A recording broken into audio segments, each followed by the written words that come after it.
Hey everybody, welcome back for another action-packed edition of SHOREVIEWKEN, where today we are taking a look at the 32-bit quote-unquote version of Rockman X3 for the PS1, which was released in 1996 and is also available for the Sega Saturn, and a port to the PC was later released in 1997. Oddly enough, there was also a 3DO port in production, which was scrapped due to the console's poor sales and ultimate discontinuation. The plot for X3 is pretty predictable if you know anything about the series, but it features X and Zero going after a rogue Reploid scientist named Dr. Doppler and his small army of mavericks in their Reploid utopian city of Dopplertown. And shock of all shocks, the strings have been being pulled from the shadows by the diabolical Sigma, basically this series' replacement for the ever-present Dr. Wily in the original series.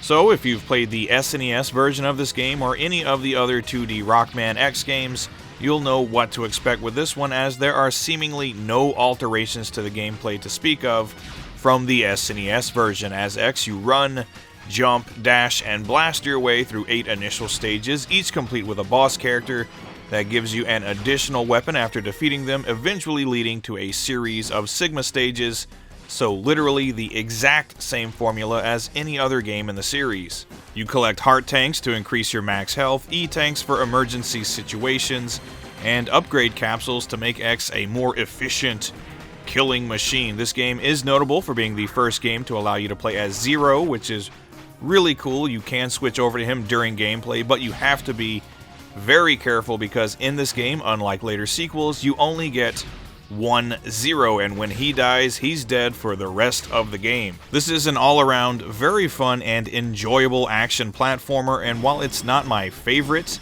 of the first 3 games in the series, that honor still goes to the original.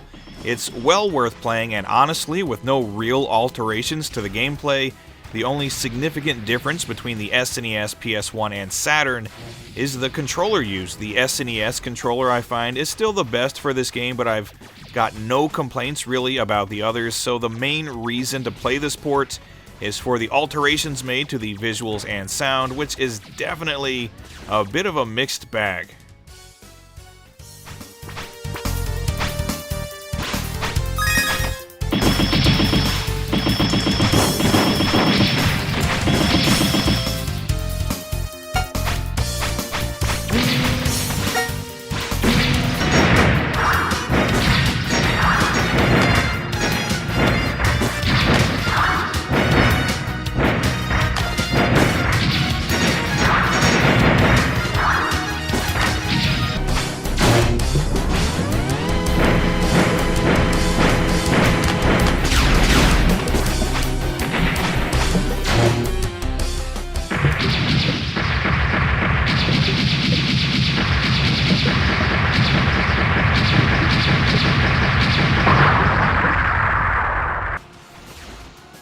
So now we come to the visuals and audio, which, like I said, is a mixed bag because during gameplay there's really no significant difference between this version of the game and the SNES version. Maybe the pixels are a little smoother and the Saturn version does incorporate borders on the screen for some reason, but honestly, it's kind of hard to spot the difference. It's essentially a 16-bit game on a 32-bit system, except for the incorporation of FMV anime cutscenes, which are pretty cool.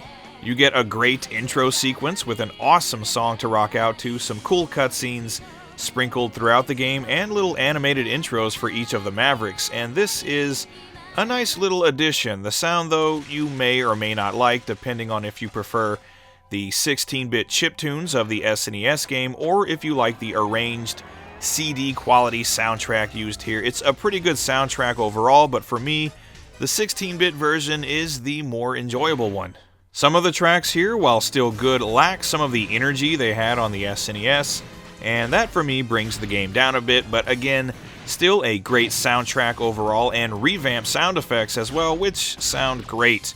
So in the end, this really is just a straight port of the SNES game in terms of gameplay, with a rearranged soundtrack and a few anime cutscenes thrown in. If that sounds like something you'd enjoy, then by all means, pick up Rockman X3 for the PS1 and Saturn, but for everybody else, the 16-bit original will do just fine. Either way, you're in for a good time.